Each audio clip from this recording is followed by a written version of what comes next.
This is Joey from the So Wizard podcast. Thank you for joining Jeff, a.k.a. the podcast father, on this journey sharing great things content creators are doing. He's the indie podcaster. You've been searching for a podcast. Want to know about some great artists?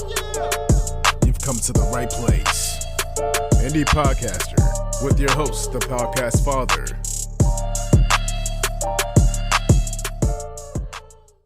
Welcome to another episode of Indie Podcaster. I'm your host, Jeff, a.k.a. Podcast Father. Jay from the Hostile Environment. Gosh, can't talk, Jay. What's your freaking podcast called, man? It is the Hostile Environment Podcast, my good friend. Yeah, I know it is. I just wanted to have you talk. They don't want to hear me. People don't listen to this podcast to hear me talk. I can't freaking talk to save my life. They want to hear people like you and the people I have conversations with, not boring old Jeff. All right. Speaking of content creators, I had a conversation with Jack Rhysider from the Darknet Diaries podcast. Did you get to check out some of Jack's work? Yeah, I went on his wiki page. His download numbers are astonishing. I was blown away. When I saw his numbers, I was like, wow, this guy's big time. And then I saw what he did, and I was like, wow, that is a very ballsy profession to take on. I wouldn't want to personally talk to hackers because I'd be so scared that I'd piss them off and they'd take everything from me and my whole life would be ruined. So this guy's got some stones on him, so good for him. You have that personality for sure, Jay, that somebody would love to just hack into your bank account. No, but he really just loves talking about, he loves podcasting, right? He does this for a living now. He's worked hard and he's built this really great thing. Well, a lot of it's based on the fact that there's a community out there. You don't think about these things, right? There's a hackers community, people that are interested in this. He's a big part of it, and he has a really great podcast. More importantly, as it relates to this podcast, he is a great mind for this industry, and it's a great conversation for content creators to hear. Very interested to hear what he has to say. Yeah, Jay couldn't even figure out how to click on the link to get to this recording, so. Thanks for that. All jokes aside, we'll cut the crap, and we'll get into this awesome conversation here, but before we do that, I've got to take care of a little business. Woo, woo, woo, you know it. This podcast would not exist without the awesome engagement I get from the community. If you're not in contact with me, I highly encourage you to reach out to me on Twitter at podcast_father or hit me up under the contact section on my website, podcastfather.com. If you really like what I'm doing, you can buy me a coffee or leave me a review on Apple Podcast or your favorite podcast listening platform. All the music used on this podcast, I credit to the artist Young Carts. Go to the site and listen to the music, youngcartbeats.com. The sponsors of this podcast are amazing. I highly encourage you to show them love just like you do me. Podpage, you can build a beautiful podcast website in 5 minutes. Automatically create a beautiful, listener-friendly podcast website from your RSS feed. Customize the design, get a professional look going. You'll be proud of all your work in just a few clicks. Make it easy and simple. Make sure you go online and create your podcast website, podpage.com. Flex Up Time. If you are a true crime, paranormal, scary, or comedy podcaster looking to find new listeners, consider submitting an episode to Indie Drop-In. Get more listeners, get more exposure. Submit an episode. Go online to indiedropin.com/creators. Oh, hell yeah, Riverside FM is great. Your online recording studio. The easiest way to record studio, quality podcasts, and video interviews from anywhere. If you're a podcaster or content creator, you must go to riverside.fm right now to get started. That's enough of the business. Now it's time to jump into this awesome conversation, which is powered by riverside.fm. Jack, I really appreciate you stopping by to chat with me today. I know you're the busiest man in the world, so I appreciate it. Yeah, well, I'm excited to be here. I love talking about podcasting, so I hope to have a good conversation here. I'm excited about it. You are the ultimate podcaster, right? I don't know about the ultimate, but I am a. No, I'm just kidding, but I do want to give you a second to introduce yourself and talk about your podcast. Sure. So my name's Jack Rhysider. I make the podcast Darknet Diaries. It's a podcast that's kind of like true crime meets cybercrime. So it's stories about hackers and this kind of thing. And it's a show that I wanted there to exist, but I couldn't find it when, I'm a big podcast fan myself. And so my background is in cybersecurity. I was a network security engineer. And I had known about all these stories that are going on, but wasn't really hearing the whole story, right? You hear the breaking news, like, okay, Sony got hacked or whatever, but you don't hear a year later of, oh, well, we found the people who did it and they were indicted. And then another year later after that, they were arrested. And now a year after that, they were brought to court. And here's what happened in court. And here's whether or not they were guilty or not. And so I wanted a show that kind of brought all that together so I could hear the whole story, or somebody from the trenches, right? Somebody who's been there and did the hack or was a victim of the hack or something like that, and hear firsthand experiences of this kind of stuff. And yeah, that just didn't exist in a storytelling format. And I was familiar with all these stories, but not familiar with podcasting. I decided to read a book on how to do it, and the rest is history. I was able to quit my job and podcast full time. And today I get about 300,000 downloads per episode. And yeah, it's my full-time job, and it's making more than I was as a network engineer.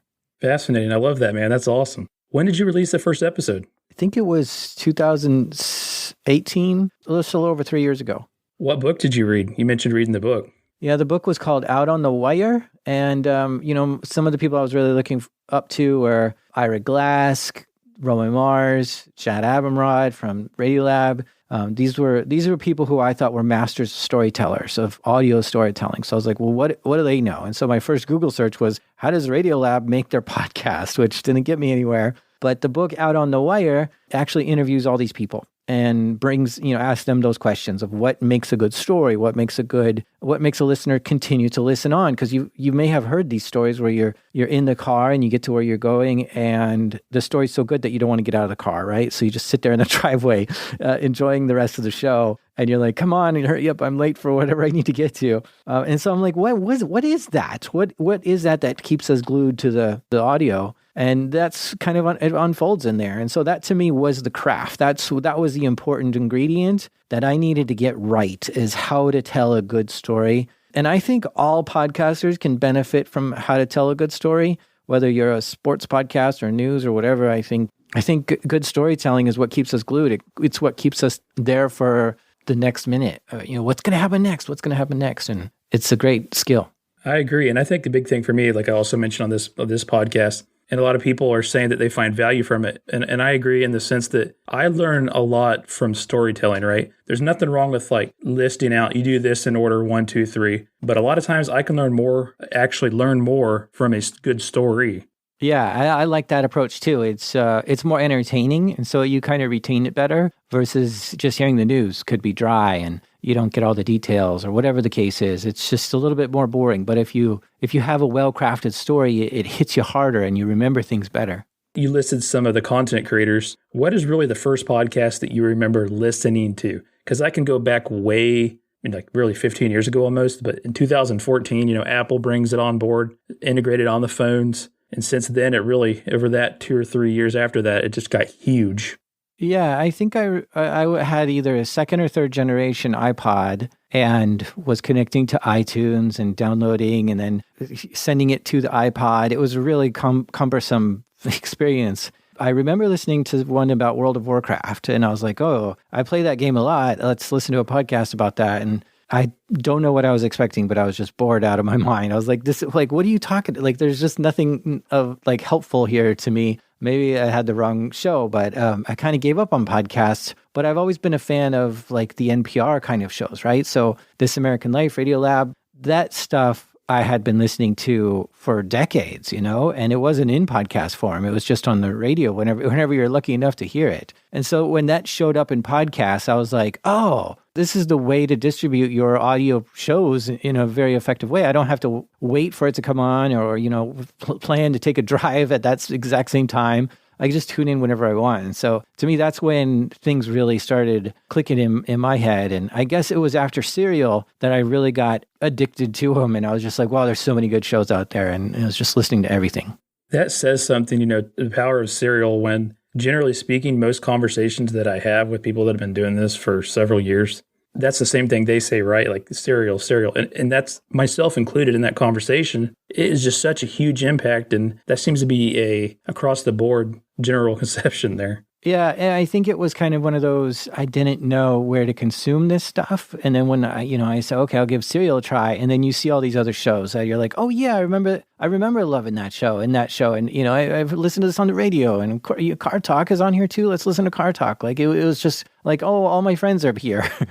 Yeah, and it really showed the power of podcasting too.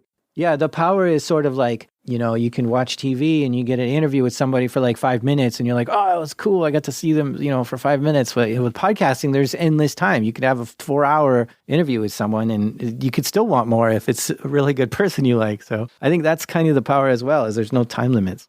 So going back to the very beginning, like when you really started to you thought about doing it, you said, hey, you read the book, I'm going to do it. What struggles did you have in the very beginning? Yeah, I mean, making a show that's like such high production as This American Life was a huge struggle. I had no idea how to just, get the scaffolding right. Like, do I record the interview first? Do I write the script first? Do I research first? Like, what do I even do here? And it was just like a mess. And so just going through the motions of getting interviews, that was a big hurdle as well, right? I was calling up all these people. Actually, the first episode I worked on it for a whole month. It wasn't turning out the way I wanted. It was too big of a story. It was too complicated. I wasn't getting any of the people I wanted to talk. So I just spent a whole month on that and scratched it. I still haven't even gotten back to that story. But, so I picked up an easier story and I was like, okay, let's find one that's easier to cover, that has more, stuff out there, but it's not as long. And I was able to find some interviews, get some people to talk about it. And get some interviews. And that was just such a thrill to get my first interview. Like, I couldn't believe it. It was some guy in another country too. So it was like extra exciting I just called, Europe, and it was, so yeah, I mean, that was fun. But yeah, then putting it all together. So like I said, my show is highly produced. And so I have to do the interview, then I have to write my narration, then I have to read my narration, then I have to cut the interview up to fit in the narration, and then I actually add music, and I assemble it all together. So my narration, then the tape, my narration, then the tape, then I add music, and then I listen to it to see how it sounds. And of course, I have 1,000 edits I want to do after that. So learning how to do all that, it just was the biggest task of all. You brought up an interesting point as far as guests go. I imagine it's kind of like you're dealing with guests that this is the topic that they might not always be comfortable discussing. It's got to be hard to get some guests, especially in the beginning. Yeah, it was definitely hard to get guests at the beginning. I was tapping on a lot of shoulders and just getting no response, like 9 out of 10 times, just no response at all of like, hey, I know you have this story. Are you able to talk about it on a podcast? And like, who are you? I don't even know who you are. I'm not even going to reply. So, and then the, 1 out of 10 was like, no. And then so it was like only like 1 out of 50 that was actually, yeah, sure, let's do it. But yeah, I mean, you're right. I get these people who are like going to tell me about the time where they did this crime and they went to prison and it was the worst time of their life. And I'm like, let's relive that. That sounds like a great story to tell. Let's talk about that. And at first I was really worried about that. I was like, man, how am I going to get this person to open up to tell me the worst day of their life in great detail? Like, I don't want to go slow over those parts. Those are the best parts. That's the audio I'm looking for. And so I was really hesitant. But after I did one, the person was like, that was really like almost therapeutic to me. Just like nobody's asked me all these questions of what did it feel like and what was going through your head and what were you thinking about your parents, as you were watching them as you were getting taken away by the police. Like, what were you thinking about what was going on with them? And like people were surprisingly appreciative of letting it all out. It was cathartic to them. And so I realized like, oh, okay, this isn't as hard as I thought. So I was able to get them to open up. But I mean, some of the places I was finding people at the beginning where there's a lot of hacker conferences where people go to a conference and they talk about this time they battled an attacker or this time that they hacked into something. And so they've already given this talk publicly on stage. These talks are often recorded and they're on YouTube. So I just went through tons of these talks and I found the ones that I liked. And I said, hey, you already gave this talk at this conference. Would you be able to give that talk again on a podcast? And oh, sure. Yeah. So that's how I was able to find some good ones just at the beginning. The stories were already out there. It's just a matter of getting it in a podcast form. I mean, how much do you think I'm going to say the word hackers, like people that have been on your show as guests or people that have done it before, how much of them do you think listen to your show? I went to a hacker conference 3 years ago, and it must have been 2 years ago. And I just sat down at a booth and I put my stickers out and like 1 out of 4 or 5 people knew about my show. So people at these hacker conferences definitely know who I am. I think a lot of them listen, and it's not just the hackers, but the defenders as well. They want to know how people did the attack. And it even goes bigger than that. Nation state actors such as NSA listens to the show. FBI, CIA, police department reaches out to me all the time saying, wow, that was a great episode. We battle that same thing all the time. thanks for putting it out there, right? They're not like asking for my sources or anything, but they're like, yeah, I appreciate all the information you laid out there. It gives me a better understanding that I'm not the only one facing this or whatever, And it's fascinating to see all the different people who are listening. And yes, a lot of teenagers reach out to me. It's really weird. Like 16, 17-year-olds just sometimes message me on Discord or come up to me at these hacker conferences and they're like, hey, I sell botnet access and or I sell 0 days. And I was just wondering, I just wanted to let you know in case you wanted to interview me. And I'm like, well, I'm not going to interview anyone under 18 without your parents' permission. But that is crazy. And you really need to be safe because you are heading in a wrong direction, man. It cracks me up because, we talked with Alberto Hill before here. He's always sharing these things and people just blatantly reaching out to him and say, hey, I want to be a hacker. Teach me how to be a hacker. It just cracks me up. Yeah, you put anything like that in your Twitter bio or whatever. There's always somebody who's like, "Oh, can you hack this Facebook account for me or this Twitter account or something?" And I'm like, no, stop asking people for this. I think it's awesome though because I know that on this podcast a lot we talk about the community piece and the engagement piece with the community. My situation, it's a lot of podcasters, content creators, and yours though, it's like a whole community here of hackers or people interested in it. And I'm not going to lie, before I started listening to your podcast, which has been a while now, I had never really thought about that. Like there is a community out there for that, just like there is anything else. So no, it's awesome that you bring that up. At least 5 different Discord servers of hacker communities. And there's, conferences, probably 4 a month of just hacking conferences. And there's even hacker spaces in every town of just like, come and let's practice hacking. It's really a big community. I love it. It's awesome. So, man, in the beginning, how long did it take? Like, how many episodes in before you were like, I've really got something pretty good here? Like, you had really big confidence in it. Yeah, so I think there were a couple times where I felt the wind push my back and like I knew I was like going somewhere. When I hit maybe the first 200 downloads per episode is when I was at one of these conferences and somebody came to me and was like, I listened to your show and I listened to every single episode and I can't wait for the next one. And that was like, I was only like episode 6 or 7 at that point. And I was like, this is a person I don't know. And that's like an amazing experience. When you first start, you're like, okay, friends and family, listen to this. And then when somebody you've never met before and has no connections to your friends and family finds it and loves it and says they can't wait for the next one, that's when you know it's something special. A total stranger who isn't just listening out of sympathy is like, oh, that's great. That's just what I want. I need more of that. Then you're making an impact on someone's life, right? When they want more of whatever you're making, and they would miss you when you stop making it. And so that kind of, I think that was around 150 to 250 downloads per episode is when I felt that first, who are these people? And I don't know who any of them are, but they're fans, and that's amazing. And so that's kind of like, I got an early thing like, oh, something's good going on here. I need to keep this up. I don't go to many conferences, but I remember these moments because when I went to another conference like a year later and I said, anybody want to meet up? I'm going to be at this location on this time and stuff. And, 50 people showed up and they were all just loving that to meet me and to tell me about their favorite episodes and stuff like that. And I was just like, oh my gosh, this is just so crazy that these people appreciate it and so much. And I mean, one person even put $20 in my hand and said, I want to thank you. Here's some money.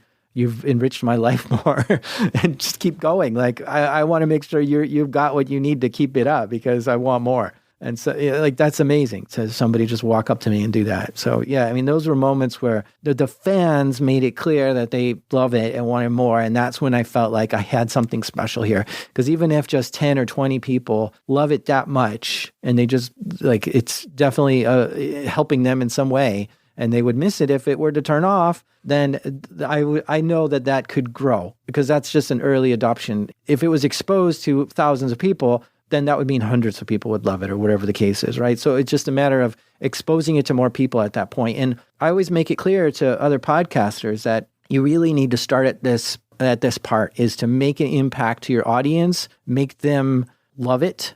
And before you start trying to spread it, if you try to market it, you might be like working real hard to get someone to listen. And then they're like, yeah, it's just not for me or whatever. And now you just wasted all your time, hustling to get a new listener and they turned it off. And maybe your existing listeners are turning it off too. Like, yeah, I think I've had enough of this. But if you start with let's make this as amazing as possible. And each episode, we're going to make it better. And we're going to listen to the audience to see what they want even more. And we're just going to keep delivering and surprising and amazing our current listeners instead of trying to find more. Those current listeners are going to be the ones who spread the word for you. 150 raving fans are 150 people who are marketers, right? They're telling their friends at work, they're telling their family. And that was kind of my early strategy is just let's make sure it's a great show to start with before we do anything else. And I can go into marketing and monetization later, but that's always the first step to get over. I'm going to take a minute here to tell you about a fine sponsor of this podcast, Indie Drop-In.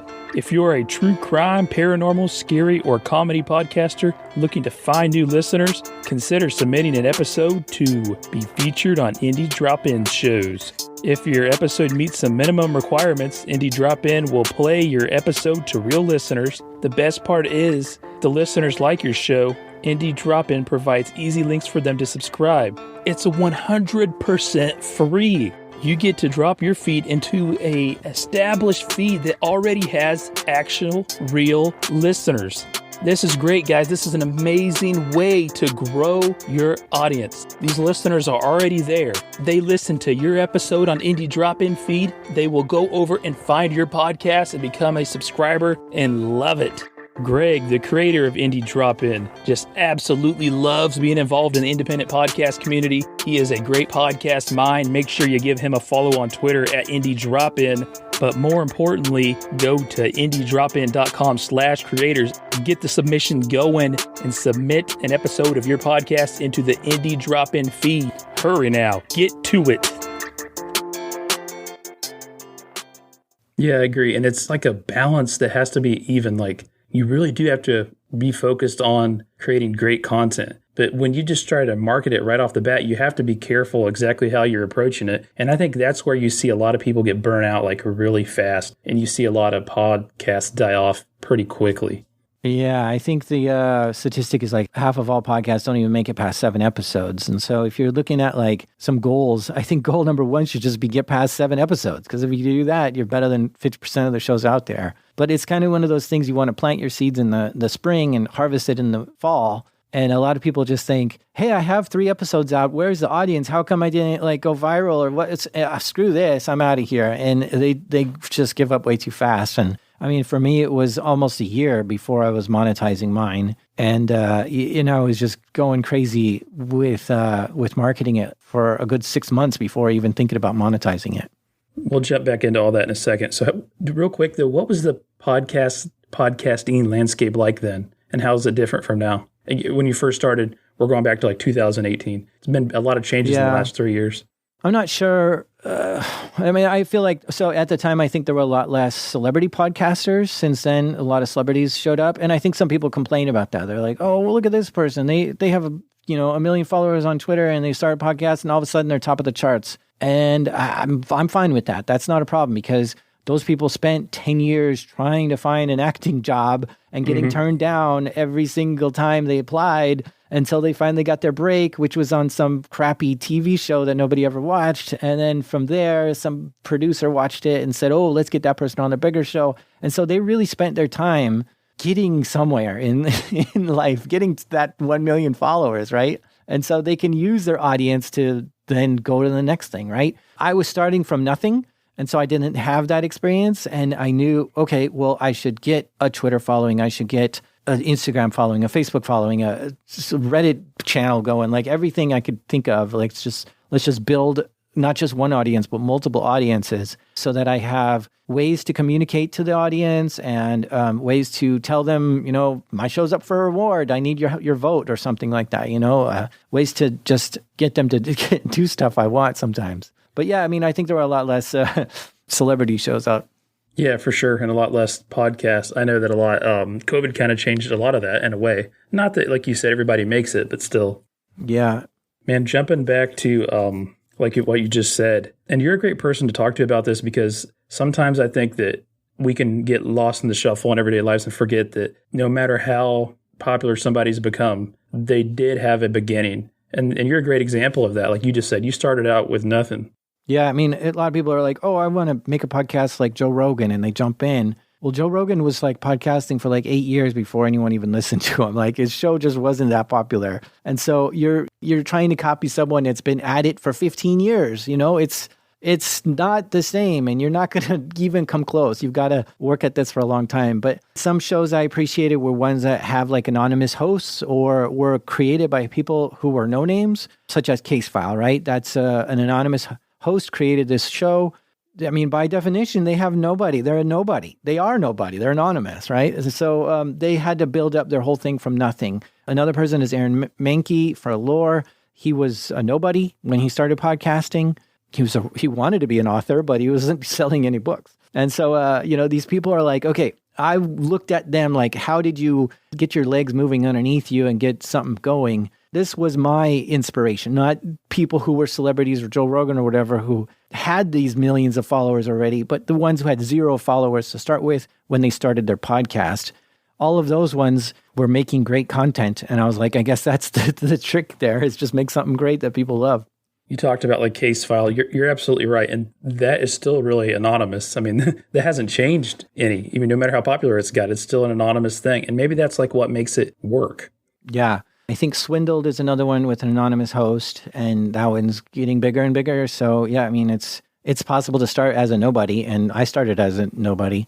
I guess I could say that, before podcasting, I had a blog, and people were following me because I had some good tips on network engineering on my blog. Yeah, it wasn't that much. You talked about how, and a lot of new podcasters listen to this, so this kind of information is great. You talked about how you looked at some of these podcasters or podcasts, and you kind of saw what they did, and you're looking into what they did. Can you give some examples of that?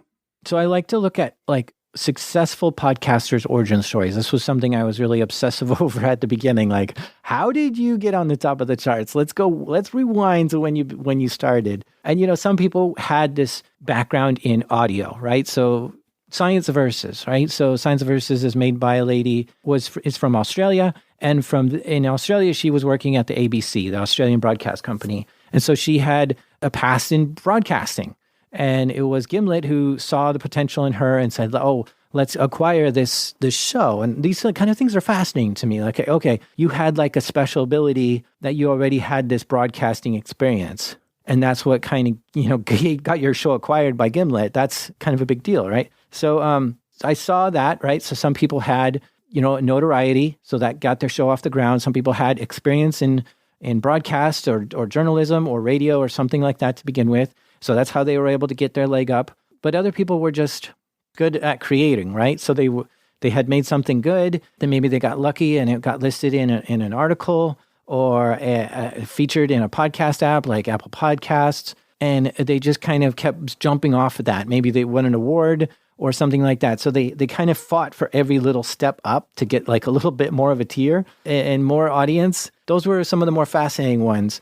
How much do you think people should worry about equipment in the beginning? Well, and you're talking about quality and all that. How much at the very beginning should you worry about that? I don't think you should. I think you should get a basic quality, which you can do fairly easy. I mean, even if all you have is just your cell phone, go in a closet, go under the cover and talk into your cell phone, and you'll have pretty good audio quality. Like you'll get 90% of the way there. And getting that last 10% is going to cost you thousands of dollars. And so it's just not worth it at the beginning.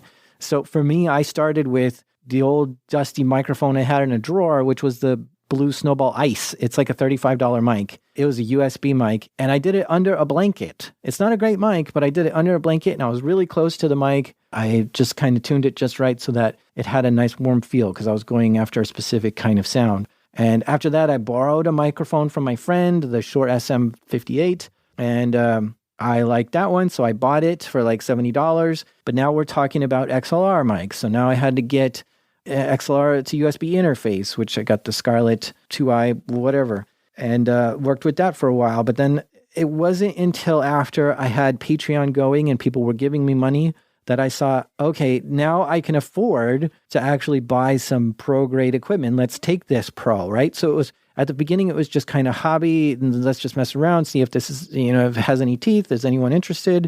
It was only after my audience actually was able to fund me that I was able to use their money that they were giving me to buy my dream mic, which is I'm using right now, the SM7B. I like to be scrappy with what I have. I don't like having kind of like unlimited ability, and you kind of get stuck creatively if you have like unlimited options, right? And so if you're going to make music and you have 100 different instruments to make music with, you don't even know where to begin. which instrument do you pick up first? But if you want to make music and the only thing you have is a whistle, then you're going to find something interesting to do with that whistle, right? And so I really like this. Let's put the lid on the creativity and see how far we can push that lid before we need to get rid of it. But there's kind of two trains of thoughts here, because if I don't put that much effort into my podcast and I don't buy any extra equipment, then I don't have skin in the game. And so it's easier to quit. And this is kind of what people do with Anchor, right? Oh, that's easy. I don't have to pay anything for it. I could just jump in. It's free. I don't even have to get any equipment. I could just talk into my phone. This is perfect. And then you to get nothing out of it. And so you quit, right? So there's this lack of skin in the game could make you quit easier as well. Versus, well, I paid $1,000 for this equipment. I might as well make it work. Let's podcast for a whole year and see how it goes, or something like that. So there are kind of two trains of thoughts here. I like using what I have to begin with and working my way up. I ask you that, and I love the answer, by the way. That's incredible. The under the blanket and everything. That just goes to show you, like you said, you really have to build and work yourself up to that point. But I do get asked that a lot about the equipment, and I'm sorry about that. No, I do get asked that a lot about the equipment, speaking of which I just knocked over. But I think the equipment is something that kind of gets over-analyzed, and really people are just too worried about it, especially in the beginning. They want to take advice from a lot of different people, and a lot of people have a lot of different things to say. Yeah, I think there was this funny thing I heard once where I think Stephen King was at a conference talking, and somebody asked him, what kind of pencil do you use to write your stories with, or what typewriter? He's like, that's the last question you should be asking me on how to like be a creative writer, is what kind of equipment I have. Like, that's not what gets delivered. What's delivered are the stories and the thoughts and the ideas, and the production of it all is not the important part here. The important part is the content. And I agree with that entirely, is that the content will completely eclipse anything that your equipment's going to do. And that should. Your content should push the limits of your equipment, and you wish your equipment could always do better for some reason, right? It shouldn't be like, okay, I've got the best equipment, but my content is lacking. Like, that's the wrong ratio balance to have. You should always have incredible content and do what you can with the equipment you have, right? Yeah, absolutely. No, you're right. The engagement with the indie podcast community is great. Over the last 8 months, I've really met a lot of people, and it's been awesome. And they're very engaged with what I'm doing, and I'm thankful. But a lot of people struggle with that. They seem to really struggle on how to find that right community and how to get that right engagement. What advice do you have on that? You talked about blogs, conferences. What other things can you think of? Yeah, I mean, so one of the things I did once I, had a good idea that the show is got something, it's worth spreading, it's ready to market. My topic, my niche is security, cybersecurity, right? So what I did was I reached out to tons of people who are writing content about this, right? So that's bloggers, that's newsletter writers, that's YouTubers, that's other podcasters, book writers, even just influencers on social media, like people who are in that space tweeting a lot about this. I was like, here is a new podcast that I'm sure you'll love, and maybe your audience loves too, or something like that. It was just a nice, simple thing. And a lot of them, not a lot of them, but like maybe 2%. So I think I emailed 200 people or sent messages to 200 people in this space. I mean, like 200 different journalists, bloggers, YouTubers, whatever. And like 2 or 3 of them actually did something with it. So one of them was a person who has 2 million followers on Twitter. And he's like, oh my gosh, this is a great podcast. And he started tweeting about it. Like, you should listen to this podcast. And the other one was the Guardian newspaper. And they're like, okay, we'll write about it. And so they wrote about the podcast in one of their articles. And I was also giving talks at conferences and trying to appear on other security podcasts, just embedding myself in my community, right? Being everywhere that my community is. So if my community is on Twitter, I'm going to be on Twitter. If they're listening to podcasts, I'm going to be on their podcast. Like, where are they absorbing their content from the internet? That's where I'm going to try to be, so I could put my show in front of them. And that's what you should do. You should figure out who would be your favorite kind of person to listen, who would get the most value out of your show. And if you're having trouble because you're like, oh, we do a variety show and we don't really have a specific topic every time, you can still narrow it down. Like, is your show for religious people? is your show for?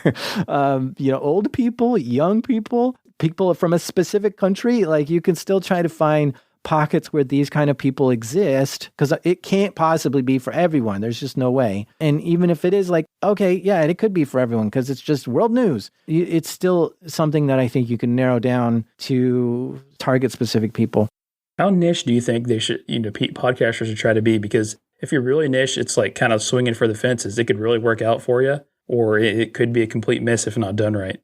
I don't have a specific recommendation, but I mean, we can go as crazy as you want. Like, I am deep into cryptocurrency, right? And I don't want to hear the basics of cryptocurrency. I want to hear something about cryptocurrency that I have been studying for 10 years and still don't know, right? So I'm that deep. Like, give me something that's so deep and so interesting and fascinating deep down. It's like, show me something I don't know, right? And so I want those kind of shows, and I thrive on those kind of shows that just get me the juiciest, most specific pieces of information, as opposed to the wide audiences.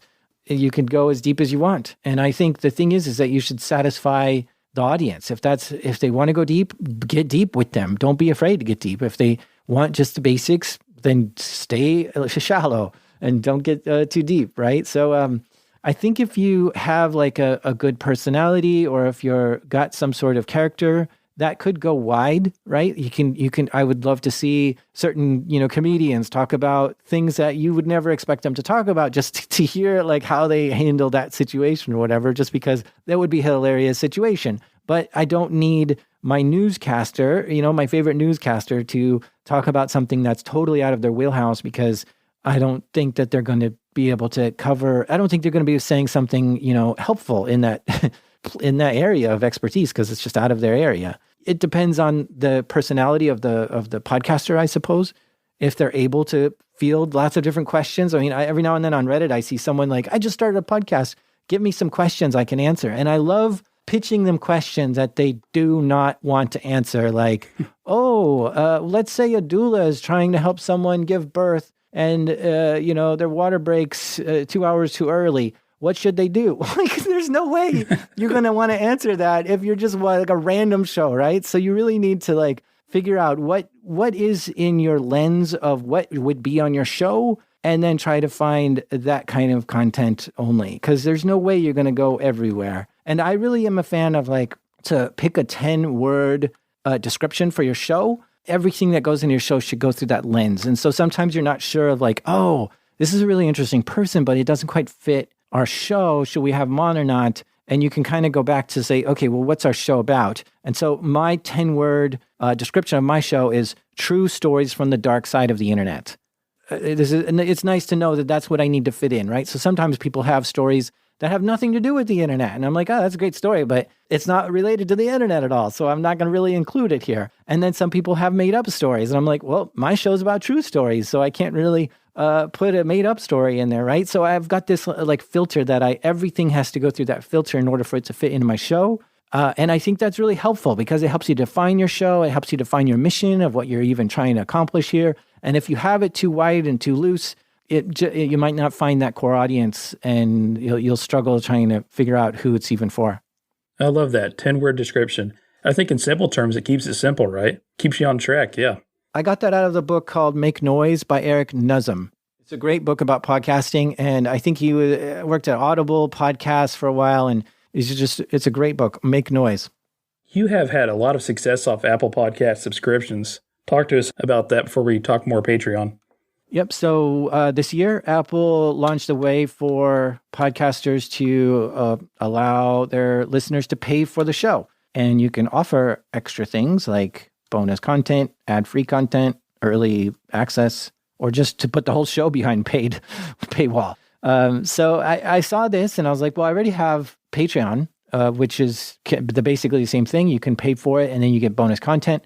So I might as well enable it for Apple and see how it goes. And I did, and it went really well. Apple seemed to kind of put it in front of my listeners frequently. So they saw it like, oh, you could pay for extra stuff. And so I didn't do any real marketing to say, hey, find me on Apple Podcasts and hit the paid subscription button and buy the show there or whatever. And it just was getting paid listeners just all the time. Like, it was a great decision. And maybe it was because I was a early mover on that and I jumped on it in the first few weeks that they launched it.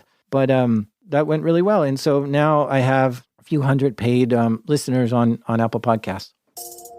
Hey, listener, are you a podcaster or content creator? Well, you've got to hear this. I'm going to talk to you about Riverside.fm. I use Riverside to record all my interviews for this podcast. I absolutely love it. Super simple to use, and I get the audio quality of an actual recording studio. You can have video resolution up to 4K, uncompressed crystal clear audio, and continuous file uploading throughout your recording. I've used a lot of different things to record this podcast, and I'll be honest with you, some of them were just way more complicated than they needed to be. That will not be an issue with Riverside FM. It is super simple, and with that, you still have the quality audio, which is very critical. The support team is great and always available to assist you with any questions that you may have. Damn it, I'm serious when I say this. Riverside FM is the ultimate great recording solution for podcasters and content creators. Go online right now and check it out. You can do a free trial and give it a shot. I guarantee afterwards you will be so happy with it. You'll be looking through all the different packages and you will find one that meets your needs. Legitimize the content you are recording and creating. Go to riverside.fm right now to get started. And I remember reading that in Pod News about the success of that, and I think it's awesome. Now, a lot of people that have had, other podcasts that have had success with that did put a little bit more behind the paid part and have lost some of the listenership that they had before, which they're more than willing to do so, right? Because of the payoff. Yeah, well, I'm worried about that. Mm-hmm. So I always want my main feed to be free and out there for anyone to listen to. I don't want to put the bulk of the show behind any sort of paywalls. It's only for like the people who are just like, I want more. I think there's some value there that they could pay for if they wanted it that bad. And that's why I have the bonus content. But I really get worried about shows that put their entire show behind a paywall or go exclusive, like for Spotify or something, because they absolutely do cut their audience down significantly when they go exclusive or behind a paywall. I would say only 1%, less than 1% of my audience pays for the show. And so if I would just go full pay, could I bump that up to 5%, right? So I'm knocking my audience down 95%, which you gotta question yourself. Am I here just for the money, or am I here to educate people, or am I here to make an impact, to make a change, to change the conversation, to enlighten? Am I here to tell stories? Like, you have to figure out what your ultimate goal is in podcasting. And for me, that's education. I really get a thrill off of seeing somebody send me an email saying I was a mechanic and I listened to your show and I quit my job and I am now going into cybersecurity because it sounds like so much fun and I've always wanted to do that. And thank you for changing my career. And then they follow up like 2 months later, I got my first job in this space. And I'm just like, oh my gosh, this is crazy that I got this person to like change their whole life. And I didn't even try. Like, it's just like, this is to me like super fun. So education is my primary like underlining. This is what I'm here for. And if that's the case, I'm not going to put it behind a paywall. I want to educate as many people as I can. And so you have to kind of balance out what's your ultimate goal in all this. What, as far as a Patreon, because I get asked a lot about Patreon, what, as far as the Patreon, is a great starting point? Can you give us some advice on that?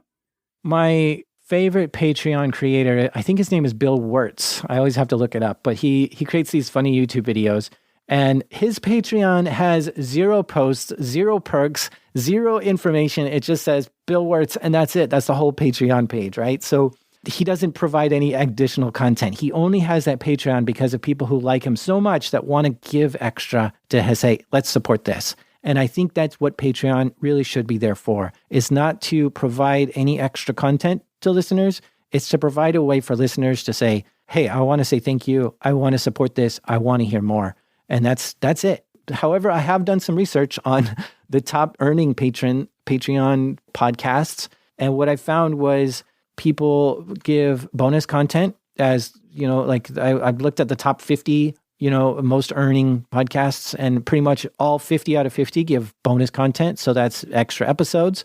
And that's the only thing I think in common as far as bonus stuff. The other thing is that a lot of popular Patreon channels have been there for like over 2 years, right? So they're not just new shows and they're killing it and like right away. They're all like they've been established for a long time. All of them have really big, not big, but diehard fan bases. Like their fans don't listen to like 3 episodes and they're done. Their fans tune in every single episode and they're just glued. And that's something that you have to really like understand. Like this isn't just for the casual listener. Patreon isn't for the casual listener. It's for your biggest fans. And if you don't have fans like that are tuning in every single week and they can't wait to hear the next one, then work on that before working on Patreon, right?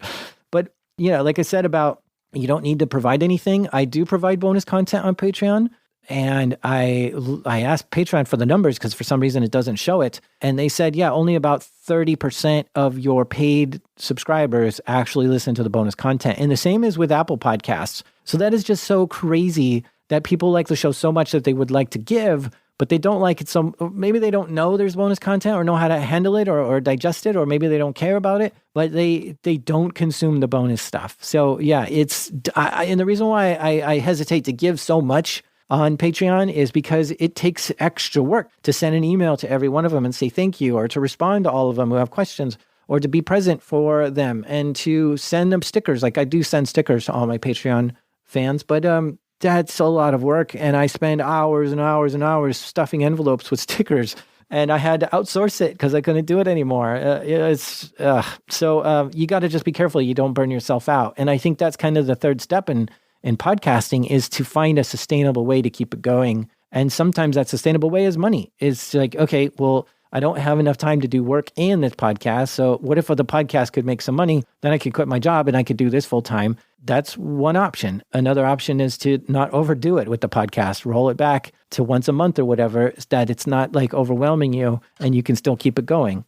But yeah, to find a way to keep it going is kind of the last piece of the puzzle.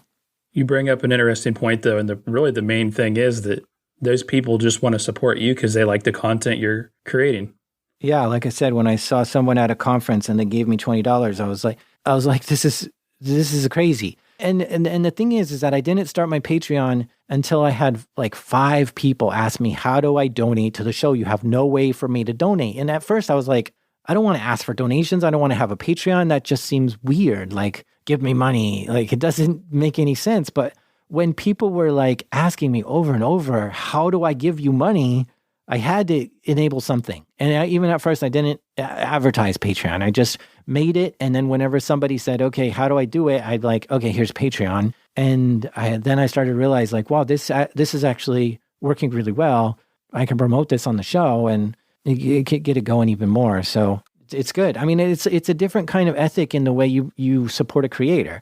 You could support them by just listening to their ads, or you could support them by giving them some money. And I like this new ethic in let's support the people we appreciate. Yeah, great point about you got to be careful, because I know for myself, already working 60 hours a week in my full-time career, I got to be careful what I'm offering up, right? But then again, I've caught a lot of crap in the past just for having like a donation part, maybe without the content, have extra content, but not offering up as much, because you got to be careful, because that's part of burning yourself out. Yeah, I think I overcommitted at first and I had to pull back. Oh, for sure. We talked about marketing. A lot of people say, if you want to make money, you got to treat it like a business. You might have to spend money. We're talking to a lot of indie podcasters here, independent content creators. That's not always a possibility in the beginning, for sure. Yeah, well, I'm fine with investing in yourself if that's what you want to do. You've got to figure out something to invest in life. You're either going to invest in some other companies, like in the stock market, or invest in like buying a house, or you can invest in yourself, and that's perfectly fine to invest in yourself if you feel like you're the one to bet on. I like the idea of mastering your craft to begin with, right? Skilling up, getting good at storytelling, getting your show better and better. And there's ways to spend money on that. There's ways to, pay for workshops, pay for books, pay for mentorship if you want. Just figure out a way to make your show better by paying to make it better, right? Yep. And not necessarily with equipment, but with the content itself. So, that's one way that I think probably goes the most as far as paying for marketing. But I'm a big fan of using social media to market your show, and that's not paying social media to do it. It's being, having a following on social media. And let's say you have 10,000 followers and you post something versus having 100 followers and you post something. It's just you're going to get more engagement with having 10,000 followers, right? You're going to see people retweeting it, sharing it, commenting, and then that's going to hit new eyes that have never seen your show before. And, the more followers you have, the more that's going to spread to new possible audiences. And so that to me is important. Let's get that Twitter following to 10,000. Let's get Instagram to 10,000, whatever the case is, because I think there's something magical about 10,000. It becomes, whoa, this is a big account. How come I haven't seen this show before? Look at this.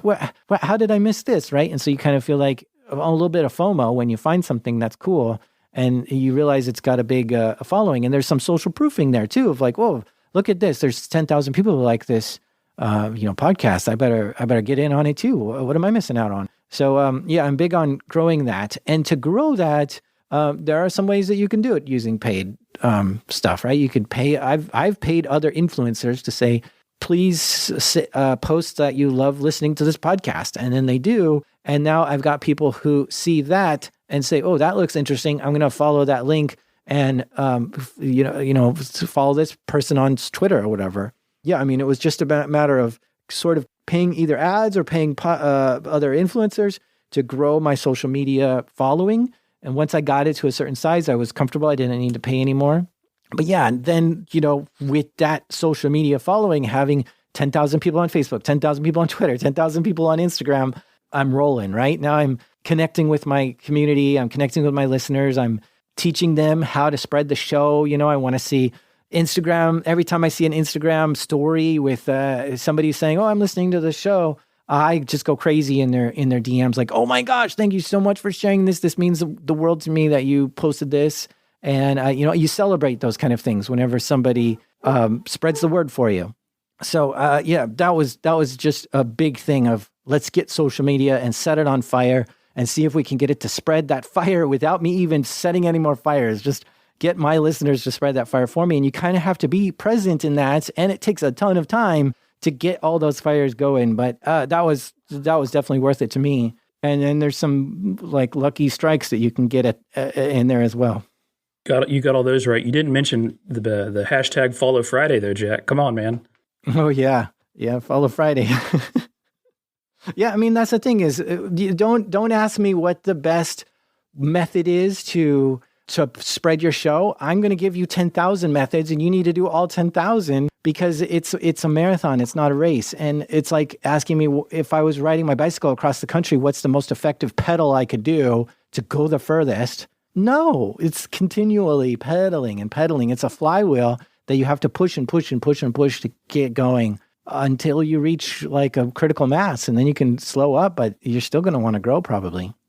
I'm glad you brought that up because that's where I was segueing towards. It's not going to work the same for everybody else. Like this podcast, Indie Podcaster's been able to do a few things monetizing, and that's just with peer engagement from the content creating community, right? You can do those things if you have that really good engagement, or you can just go after the bulk amount.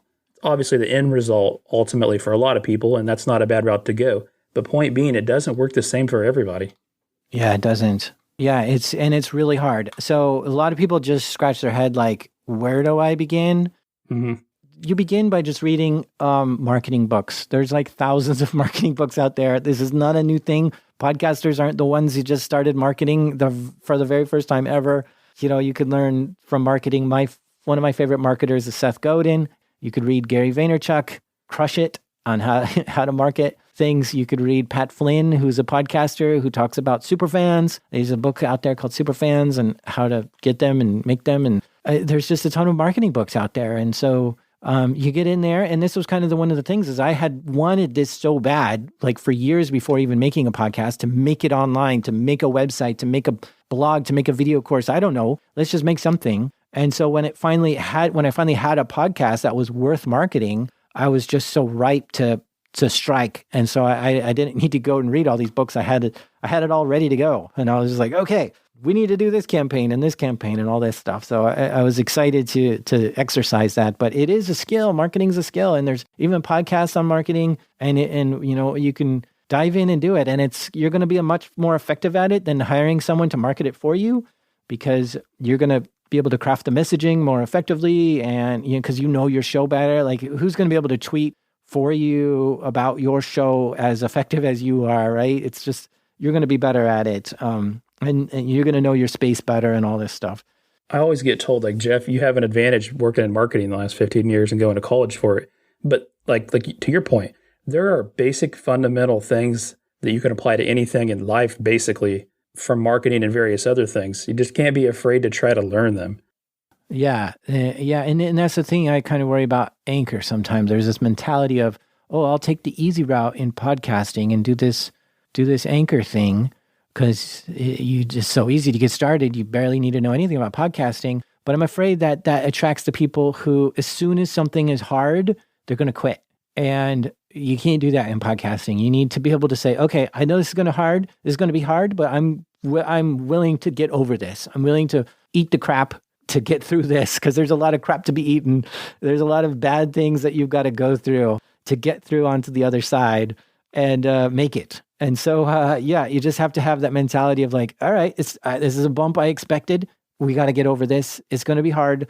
We can get through it. And you almost need like some motivational speeches like programmed in your podcast queue to get you through it. I agree with you on the Anchor thing. I've never used Anchor, but this time around I've created content, several different projects throughout the years, but using Captivate FM, and the team there is so hands-on and involved, and it will even give you advice along the way on those kind of things if you're not comfortable with them. It's an investment worth a while rather than the free route. So I'm glad that you brought that up. Yeah, get used to doing hard things, and nothing will be able to stop you, you know? Absolutely. Man, I hear the dogs barking, so I'm going to leave you with one more question here. What are some things or some goals that you have for your podcast, and what are some things you'd like to see in the podcast industry? Yeah, my goals are to build a better team. I have the budget now to hire some better producers and get a team going. And I would like to be less hands-on and be able to work on other things, because at heart, I think all of us podcasters are creative people. We're creative because we made a podcast, and it's like unlikely that this is the one and only thing that we ever create online. And so that's the case for me, right? I want to create other things. I want to create books or videos or something else, but the podcast is consuming all my time. So I want to free up some of my time there and do some other things. But I want to say something more about indie podcasting, because this is an indie podcaster's podcast. And I had the opportunity to join a network, but I turned it down, like a big network, the ones you've heard of for sure. But I turned it down because I am such an indie podcast fan. Like I want to be indie. And I at the same time, I wanted to know what those, I kind of applied to be in the network. So it was like, I'm curious, what do you get out of it? And what I would have gotten out of it was, they would have promoted me on their network, and I would have grown 10 times more, or at least twice as more. And I would have been much bigger. But the downside is that it doesn't feel like I did it, right? So as an indie podcaster, I can say, I did all this. This was built by me. I didn't, have the help of a network or, some of these other things. I did it all on my own. And there's such a rewarding feeling about being indie that it is just definitely worth saying no to some of these things. And so it was a tough decision to say no, but yeah, indie podcasting is where my heart is, and it's where I'll be. And I don't think I'll ever be picked up by a big place, because I want to stay indie, and I don't ever want to lose that status. So yeah, I really have my heart with indie podcasting. I'm glad that you said that. And I actually tweeted something out last week, basically asking people what their definition of indie podcasting is. And a lot of people just say, if you make money, you're not indie podcasting. Or they bring up the network piece like you did and all that. So I'm glad that you bring that up, because in my opinion, you have somebody like yourself, and then you have other people, let's say like a True Crime Garage. They still own all of their content. To me, that's still indie, in my opinion. But it seems to be a question that has a lot of different answers.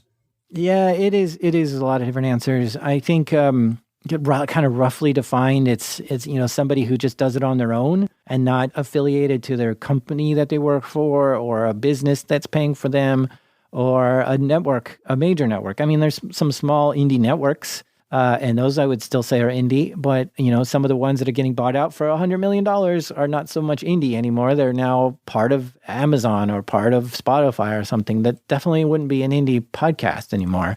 If that's the non-indie podcasts, those are the commercial ones, and the ones from New York Times are not indie podcasts. Then the other side of the spectrum is the ones that just don't have any funding, I mean, maybe you get some listeners to pay for you, and that's still fine. You're still indie. That's okay.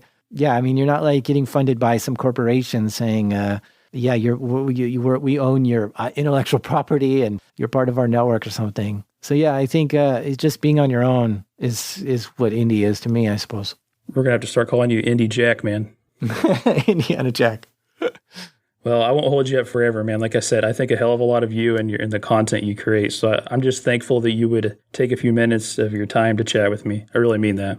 Yeah, I had a fun time. And if you want to know more about some of the things I'm talking about here, I have a whole blog on it. The blog is lime.link. That's the whole URL, lime.link. And on there are videos I have about marketing and all kinds of other things I've done. But just lots of articles on how to do well at Patreon, or how to make a great sports podcast or market a sports podcast, like just tons of articles there. So if you want more, go to lime.link. Definitely get that in the show notes. And on closing thought here, we'll give you a second to tell everybody where to find yourself and all the awesome things you're doing. You can find me on Twitter at Jack Rhysider. Exactly. All right. Again, Jack, man, I really appreciate it. Sure. This was a lot of fun. You're awesome, and we'll keep in touch. Thanks. All right. Take care. Bye, Jeff. Thanks for listening, and thanks for telling a friend. But more importantly, thank you for supporting independent content creators. I hope you enjoyed this episode and continue to listen to the upcoming ones. I'm really trying to do something special here by highlighting all the amazing things all these amazing content creators are doing. I hope you continue to join me on my journey. I'm Jeff, aka Podcast Father, the Indie Podcaster. Keep being you, keep being great.